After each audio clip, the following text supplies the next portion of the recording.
আজকের আমি তোমাদের জিকের ক্লাস নেব। বলতো খেদি, মার মাকে কি বলে? মায়ের মাকে দিদিমা বলে। হ্যাঁ, একদম ঠিক উত্তর দিয়েছিস। বলতো মার বোনকে কি বলে? মায়ের বোনকে মাসি বলে। ঠিক, একদম ঠিক উত্তর দিয়েছিস তুই। তুই তো দেখছি সব জানিস। আজকের আমি জিকের ক্লাস নেব। বলতো বুঝি, মার মাকে কি বলে? মা? হোয়াট ইজ মা?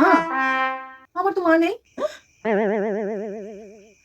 আরে, যে তোকে রোজ খাইয়ে দেয়, ঘুম পাড়িয়ে দেয়, স্কুলে দিতে আসে, সেটা তো কে হয়? মম।